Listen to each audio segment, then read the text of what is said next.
8th standard சயின்ஸில் unit 8 பார்த்துட்ருக்கோம். அண்டம் மற்றும் விண்வெளி அறிவியல். அண்டம் மற்றும் விண்வெளி அறிவியல் பற்றினது. 800 வருஷத்துக்கு முன்னாடி சைனாவில் வந்து ராக்கெட்ஸ் வந்து கண்டுபிடிச்சிருக்காங்க. எப்படி அப்படின்னா, ஒரு மரக்குழாயில் வெடிமருந்தை ஃபில் பண்ணி அது மூலமாக வந்து ராக்கெட் வந்து ஃபயர் ஆரோஸ் அப்படின்னு சொல்லுவாங்க, தீ அம்புகள்னு சொல்லிட்டு விட்டுட்டு அதான் வந்து இதோட ஸ்டார்டிங் அப்படின்றாங்க. அடுத்து 1232 மங்கோலியா மிலிட்ரி வந்து போரிட வந்து இந்த மெத்தடை வந்து யூஸ் பண்ணியிருக்காங்க. மங்கோலியர்கள் வந்து போரிடுறதுக்கு இந்த மெத்தடை யூஸ் பண்ணியிருக்காங்க. இந்த மெத்தட் வந்து மத்திய கிழக்கு ஐரோப்பா கண்ட்ரிகள்லாம் வந்து அடுத்து வரிசையாக பரவி இருக்குது. அடுத்து வடிவமைக்கப்பட்ட தொலைநோக்கிகளை விண்ணில் செலுத்த ராக்கெட் வந்து யூஸ் பண்ணப்பட்டிருக்கு. செயற்கைக்கோளை நிலைநிறுத்த அதுக்கப்புறம் யூஸ் பண்ணப்பட்டிருக்கு. தொலைநோக்கியை ஃபஸ்ட்டு அனுப்ப, அடுத்து வந்து செயற்கைக்கோளை நிலைநிறுத்த ராக்கெட்ஸ் யூஸ் பண்ணப்பட்டிருக்காங்க. ராக்கெட்ஸில் மொத்தம் 4 பார்ட்ஸ் இருக்குது. ஒன்று வந்து கட்டமைப்பு அமைப்பு, அடுத்து பணிச்சுமை, அடுத்து வந்து வழிகாட்டுற சிஸ்டம், வழிகாட்டும் அமைப்பு, அடுத்து செலுத்தும் அமைப்பு. ஃபஸ்ட்டு வந்து கட்டமைப்பு அமைப்பு, அடுத்து பணிச்சுமை, வழிகாட்டு அமைப்பு, அடுத்து செலுத்தும் அமைப்பு. கட்டமைப்பு அமைப்பு அப்படின்னா வந்து அந்த ராக்கெட்டோட வலிமையே வந்து அதில் தான் இருக்குது. எடை வந்து இதில் கம்மியாக தான் இருக்கும். இது வந்து டைட்டானியம் அண்ட் அலுமினியம் வச்சு அடியில் துடுப்புகள் மாதிரி, துடுப்புகள் எதுக்கு வைக்கிறாங்கன்னா வந்து ஸ்டேபிளாக அது போகணும் அப்படின்றதுக்காக. ராக்கெட்டில் வந்து அடியில் எப்படி துடுப்பு மாதிரி நீட்டிகிட்டு இருக்கோம் இல்லையா, ஸோ அதுதான் கட்டமைப்பு அமைப்புனா. ராக்கெட்டோட பெரிய ஸ்ட்ராங்கான விஷயமே இது தான். எடை கம்மியாக தான் இருக்கும். அலுமினியம் டைட்டானியம் வச்சு கட்டியிருப்பாங்க, அடியில் துடுப்பு மாதிரி இருக்கும், அது வந்து அதோட ஸ்டெபிலிட்டிக்காக. அதான் கட்டமைப்பு அமைப்பு. அடுத்து பணிச்சுமை அப்படின்னா சேட்டலைட்டில் இருக்க தகவல் தொடர்பு, வானியல் ஆய்வு, உளவு, ஐடி, கோள் ஆராயிறது, கண்காணிப்பு. பணிச்சுமைன்னு அந்த ஒர்க்குக்கு அது என்ன ஒர்க் பண்ண போதோ அது எல்லாமே இதில் தான் இருக்குது. தகவல் தொடர்பு, வானிலை ஆய்வு, உளவு, ஐடி, கோள் ஆராய்தல், கண்காணிப்பு எல்லாமே பணிச்சுமையில் வந்துடும். அடுத்து வழிகாட்டத்தான டைரக்ஷன் காட்டணும்னா ஒரு உணர்வு இருக்கணும், சென்சார் இருக்கணும், கம்ப்யூட்டர் இருக்கணும், ரேடார் சிஸ்டம் இருக்கணும், தொலைத்தொடர்பு சாதனம்லாம் இருக்கணும். அப்போ தான் கரெக்டாக அது எங்கே போகுதுன்னு வழிகாட்டி போக முடியும். ஸோ அதெல்லாம் இதில் இருக்கும். அடுத்து செலுத்தும் சிஸ்டம், செலுத்து அமைப்பு. இப்போ வந்து எல்லாமே இருக்குது, கீழேருந்து அது மேலே கொண்டு போய் செலுத்தணும் இல்லையா, அதுக்கு வந்து செலுத்தும் அமைப்பு இல்லாட்டி உந்து விசை அமைப்பு அப்படின்னு சொல்கிறோம். ராக்கெட்டோட பெரிய பார்ட்டே இது தான். ராக்கெட்டோட மிகப்பெரிய பார்ட்டே இது தான். எரிபொருள் கலன் இருக்கும், இறைப்பான், எரியூட்டும் முறை, திரவ உந்து விசை, திட உந்து விசை, இதெல்லாம் சேர்ந்தது தான் இந்த பார்ட்டில் இருக்கும். ஸோ மொத்தம் ராக்கெட்டில் எத்தனை பார்ட் இருக்குன்னா 4 பார்ட் இருக்கும். ஒன்று கட்டமைப்பு அமைப்பு, பணிச்சுமை, வழிகாட்டு அமைப்பு, செலுத்தும் சிஸ்டம். கட்டமைப்பு அப்படின்னா தான் அதோட ஸ்ட்ரக்சர் மாதிரி, வலிமை அதிகம், எடை குறைவு, டைட்டானியம் அலுமினியம் அடியில் துடுப்புகள் மாதிரி ஸ்டெபிலிட்டிக்காக இருக்கும். பணிச்சுமை வந்து சேட்டலைட்டு, தகவல் தொடர்பு, வானியல் ஆய்வு, உளவு, ஐடி, கோள் ஆராய்தல், கண்காணிப்பு எல்லாம் இருக்கும். டைரக்ஷன் உணர்வி, கணினி, ரேடார் சிஸ்டம், அப்புறம் வந்து தொலைத்தொடர்பு சாதனம் எல்லாமே இருக்கும். உந்து விசைனா இதான் இருக்கிறதுல பிக்கஸ்ட் பார்ட்டு. இந்த எரிபொருள் கலன், இறைப்பான், எரியூட்டும் முறை, திரவ உந்து முறை, திட உந்து விசை, அந்த மேலே தள்ளுறதுக்கு என்னென்ன வேணுமோ அது எல்லாமே இதில் இருக்கும். அடுத்து துருவ துணைக்கோள் செலுத்தும் வாகனம் வந்து PSLV, polar system launching vehicle. So அடுத்து புவிநிலை துணைக்கோள்கள் GSLV, ஜியோ ஞாபகம். இந்தியாவோட ஃபேமஸான ராக்கெட்ஸ் இது ரெண்டும். இயக்குப்பொருள், திரவ இயக்குப்பொருள், திண்ம இயக்குப்பொருள் அதை இயக்குற ஃபியூயல் இருக்கு இல்லையா, அது வந்து திரவமாகவும் இருக்கும், திண்மமாகவும் இருக்கும். ஸோ வந்து ஃபியூயல் ப்ளஸ் ஒரு ஆக்சிடைசர் இருக்கும், அது ஆக்சிஜனேற்றம் செய்யணும் இல்லையா, ஃபியூயல் ப்ளஸ் ஆக்சிடைசர் சேர்ந்தது தான் ஒரு இயக்குப்பொருள் அப்படின்னு சொல்கிறாங்க. அடுத்து திரவ இயக்குப்பொருள் என்னன்னா, எரிபொருளும் ஆக்சிகரணியும் ஒன்றாக சேர்க்க அதிக விசையுடன் ராக்கெட்டில் வந்து அடிப்பதில் எரிபொருளும் ஆக்சிகரணியும்.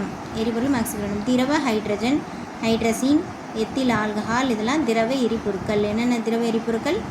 திரவ ஹைட்ரஜன், எத்தில் எல்லாத்துலேயுமே ஹெச் வந்துடும். ஹைட்ரஜன் தான் எல்லாத்துக்குமே பேசிக்கு. சரியா? ஏன்னா ஹைட்டுக்கு போகணும் இல்லையா, ராக்கெட் எங்கே போகணும், ஹைட்டுக்கு போகணும். அப்போ இதுக்கு என்ன வேணும், ஹெச் வேணும். ஸோ திரவ இயக்குப்பொருள் என்ன, திரவ H2, ஹைட்ரசீன் மற்றும் எத்தில் ஆல்கஹால், இதுலேயும் ஹெச் இருக்குது. ஸோ திரவ எரிபொருட்கள் இதெல்லாம். அடுத்து ஆக்சிஜன், ஓசோன், ஹைட்ரஜன் பெராக்சைடு, குயிம் நைட்ரிக் அமிலம், இதெல்லாம் ஆக்சிகரணிகள். ஆல்ரெடி நம்ம பார்த்தோம், ஃபியூயல் ப்ளஸ் ஒரு ஆக்சிடைசர் வேணும். இது வந்து ஒரு பேசிக்காக இருக்க வேண்டிய ஃபியூயல்ஸ். அதை ஆக்சிகரணம் பண்ணணும்னா ஒரு ஆக்சிடைசர் வேணும். அது என்ன ஆக்சிடைசர்னாலே O தான். ஸோ O2, ஓசோன்னா O3, ஹைட்ரஜன் பெராக்சைடுனா HO, அதில் ஒரு O. அடுத்து புகையும் நைட்ரிக் அமிலம் அப்படின்னா அதுவும் NO3. எல்லாத்துக்குமே ஒரு ஆக்சிடைசர்னாலே O வேணும். O2, O3, HO, HNO3 எல்லாமே ஆக்சிகரணிகள். ஸோ HNO3 மட்டும் மறந்துடக்கூடாது. புகையும் நைட்ரிக் அமிலம் இதெல்லாம் ஆக்சிடைசர், ஆக்சிகரணிகளாக ஃபியூலோட சேர்ந்து அந்த சேட்டலைட்டை ஹைட்டுக்கு அனுப்புது. H தான் எல்லாமே. H திரவ ஹைட்ரஜன், ஹைட்ரசின், எத்தில் ஆல்கஹால். அடுத்து திண்ம இயக்கு பொருள், எரிபொருள் ப்ளஸ் ஆக்சிகரணி அப்படின்றாங்க. இது வந்து ஒன்று ஸ்டார்ட் ஆயிடுச்சுன்னா அதை வந்து ஸ்டாப் பண்ண முடியாது திண்ம இயக்கு பொருளை. பாலியூரித்தின், பாலி பியூடாடையின் இதெல்லாம் திண்ம எரிபொருட்கள். நம்ம ஃபஸ்ட்டு திரவ இயக்கு பொருட்கள் எல்லாமே பார்த்தோம். அதில் என்ன இருந்துச்சுன்னா எல்லாம் ஹைட்ரஜனாக இருந்துச்சு. இது வந்து திண்ம இயக்கு பொருட்கள். திண்ம இயக்கு பொருட்கள் வந்து ஒன்று ஸ்டார்ட் பண்ணிட்டா ஸ்டாப் பண்ணவே முடியாது. இதில் என்னென்ன பாலியூரித்தின், பாலிபியூடாடையின் திண்ம எரிபொருட்கள். சரி, பாலித்தீன் பேக் நிறைய கொண்டு போவாங்க சாப்பாடு வச்சுட்டு போகிறதுக்கு. ஏன்னா போயிட்டா திரும்ப ரிட்டன் ரொம்ப நாள் ஆயிரும், அதை ஸ்டாப் பண்ண முடியாது இல்லையா. அதனால் பாலித்தீன் கவரில் பாலியூரித்தின், பாலிபியூடாடையின் பியூட்டி ப்ராடக்ட்ஸும் நிறையா கொண்டு போவாங்க. நாங்கள் பாலித்தீன் கவரில் வச்சு தான் எல்லாம் எடுத்து டேரெக்டாக பாலித்தீன் கவர் எடுத்துகிட்டு போவாங்க. ஸோ இதுதான் திண்ம எரிபொருட்கள். இங்கே வந்து நைட்ரேட் அண்ட் குளோரைடு உப்புகள் ஆக்சிகரணிகளாக முடிகின்றன. அதாவது வந்து ஹைட்டுக்கு போக H இருக்கும் போது O வந்து ஆக்சிகரணியாக பயன்படுது. இங்கே வந்து நைட்ரேட் மற்றும் குளோரைட் உப்புக்கள் ஆக்சிகரணியாக பயன்படுகின்றன. சரியா. பாலித்தீன் கவரில் என்ன வச்சு கொண்டு போவாங்க? உப்பு வச்சு கொண்டு போவாங்க. ஏன் உப்புனா வந்துட்டு அங்கேயே அவங்க மேலேயே சமையல் பண்ணாங்கன்னா உப்பு போடணும். ஸோ வந்து பாலித்தீன் கவரில் உப்பு வச்சு தான் கொண்டு போவாங்க. பாலியூரித்தின், பியூட்டாடையின் இதெல்லாம் வந்து திண்ம எரிபொருட்கள். அதுக்கு ஆக்சிகரணிகள் என்ன அப்படின்னா உப்பு. கவரில் உப்பு வச்சு கொண்டு போவாங்க.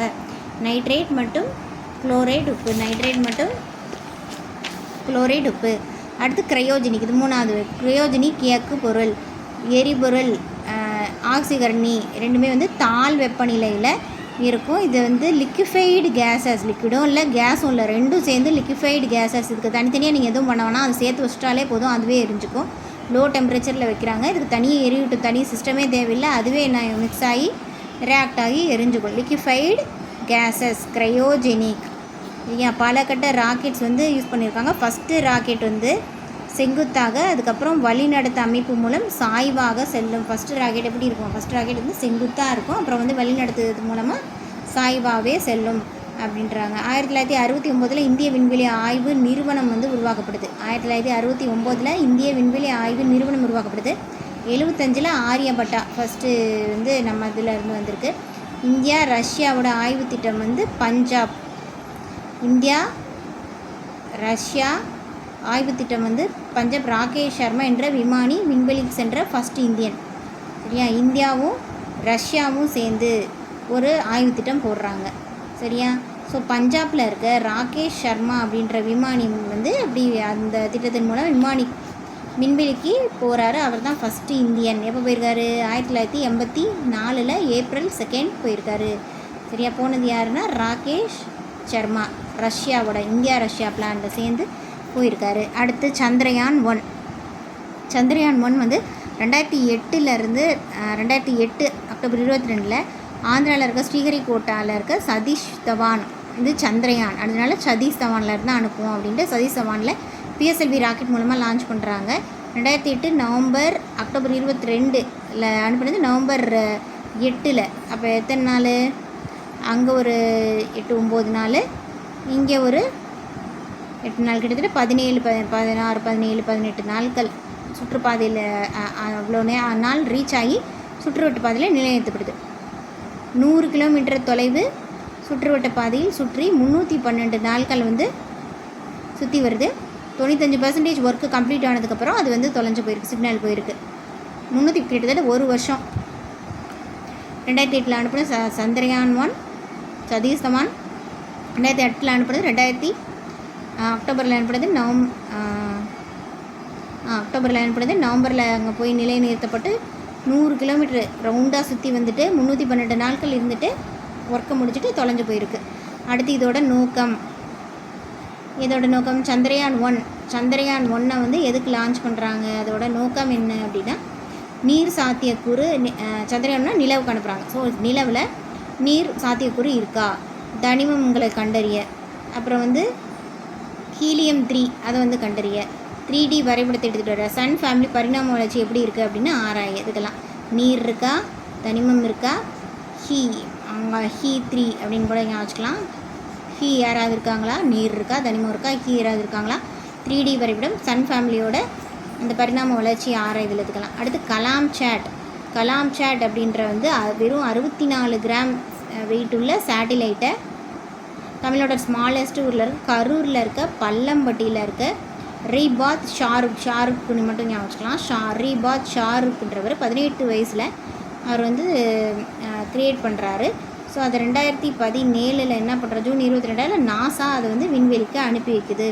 நாசாவில் கொடுத்துட்றாரு. கலாம் சேட்டு 64 கிராம் வெயிட் உள்ள சேட்டலைட் ஸ்மாலஸ்ட்டு தமிழ்நாடு கரூர் பள்ளம்பட்டியில் இருக்க ஷாருக்கு 18 வயசு ஸ்டூடெண்ட்டு 2017 நாசா மூலமாக அனுப்புகிறாரு. அடுத்து மயில்சாமி அண்ணாதுரை, இளைய கலாம்னு அழைக்கப்படுறவர். ஸோ மயில்சாமி அண்ணாதுரை கோயம்புத்தூரில் பொள்ளாச்சியில் இருக்க கோதவாடின்ற உள்ள மயில்சாமி அப்படின்னாலே ஒரே கோயம்புத்தூர் குசும்பு அப்படின்ற மாதிரி தான். கோயம்புத்தூர் பொள்ளாச்சி கோதவாடியில் இருக்கவர். 1958 ஜூலை 2 பிறக்கிறவர். கவர்மெண்ட் காலேஜில் யூஜி படிக்கிறாரு. இஸ்ரோவில் ஜாயின் பண்ணுறாரு.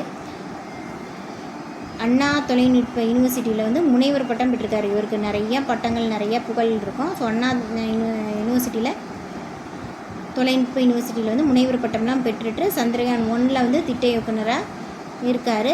ஒரு ரொம்ப கம்மியான காசில் டிசைன் வந்து மேக் பண்ணி தர்றாரு.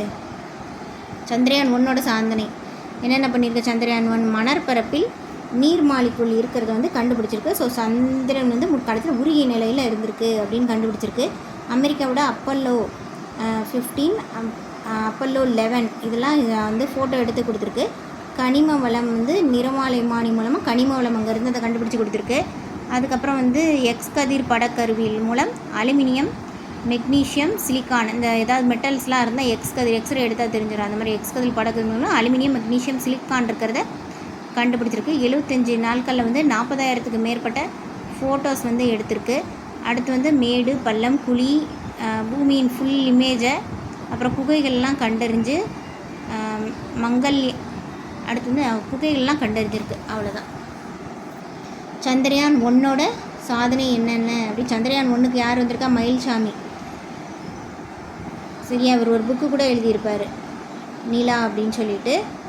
ஸோ மயில்சாமின்னு தான் சந்திரயான் 1க்கு வந்து ஒர்க் பண்ணியிருக்காரு. சந்திரயான் 1 சாதனை மணப்பரப்பில் நீர்மாலிக்குள் இருக்கனால சந்திரயான் முன்னாடி என்னவா இருந்திருக்கு? சந்திரன் முன்னாடி ஒரு உருகிய நிலையில் இருந்திருக்குன்னு கண்டுபிடிச்சிருக்காரு. அப்புறம் வந்து அமெரிக்கா அனுப்பிச்சு வச்சு அப்பல்லோ 15, 11 கண்டுபிடிச்சி இது ஃபோட்டோ எடுத்திருக்கு. அடுத்து கனிம மூலம் நிறமாலைமானி மூலமாக எக்ஸ் கதிர் வந்து இந்த அலுமினியம், மெக்னீஷியம், சிலிக்கான்லாம் இருக்குது. 75 நாட்களில் வெறும் 75 நாட்களில் 40,000க்கு மேற்பட்ட ஃபோட்டோஸ் எடுத்து அனுப்பியிருக்கு. மேடு பள்ளம் குழி பூமியை பற்றின ஃபுல் இமேஜ் குகைகள்லாம் கண்டுபிடிச்சிருக்கு. எல்லாமே பண்ணது சந்திரயான் 1. அடுத்து மங்கள்யான் செவ்வாய் வாகனம் 2013 சந்திரயான் தான் ஃபஸ்ட்டு நிலவுக்கு தான் ஃபஸ்ட்டு அனுப்பியிருக்காங்க. ஏன்னா வந்து நிலவில் தான் வந்து நிறைய பேர் கால் பதிச்சிட்டாங்க அப்படின்னு ஃபஸ்ட்டு நிலாவுக்கு சந்திரயான் 1, அடுத்து தான் மங்கள்யான் செவ்வாய் வாகனம்.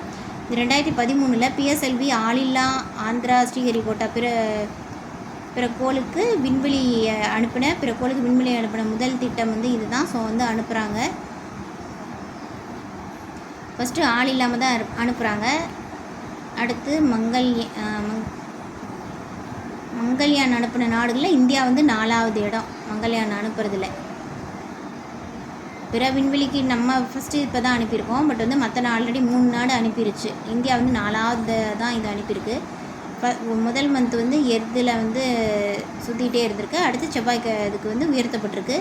ஸோ கிட்டத்தட்ட 3 வருஷம் ட்ராவலில் தான் இருந்திருக்கு.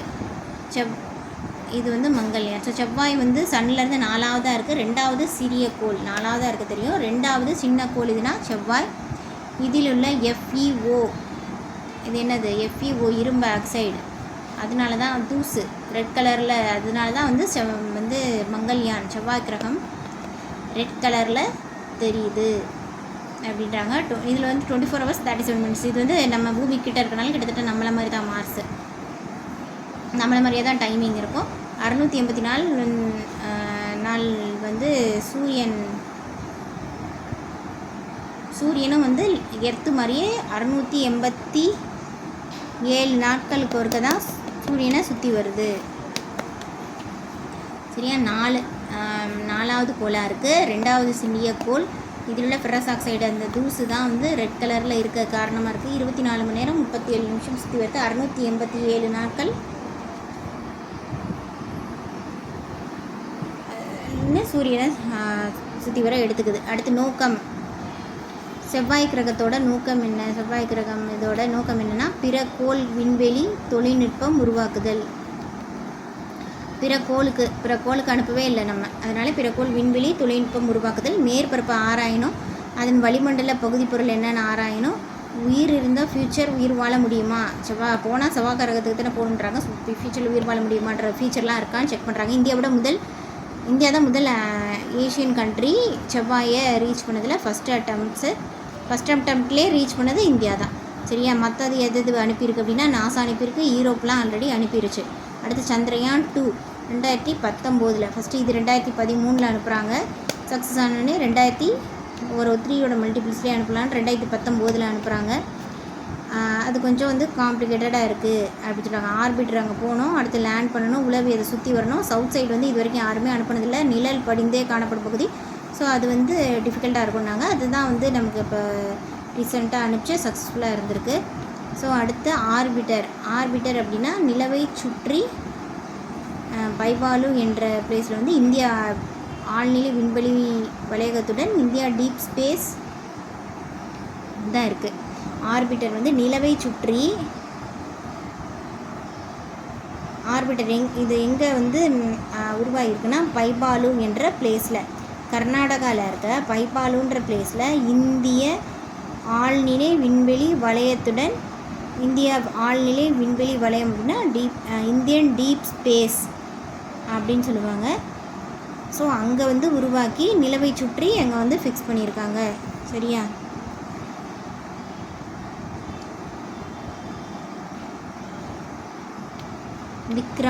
விக்ரம் வந்து தரை இறங்கியுடன் தகவல் பரிமாற்றம் செய்யும். விக்ரம் அது வந்து என்ன பண்ணும், தரை இறங்கினோடனே தகவல் பரிமாற்றம் செய்யும்.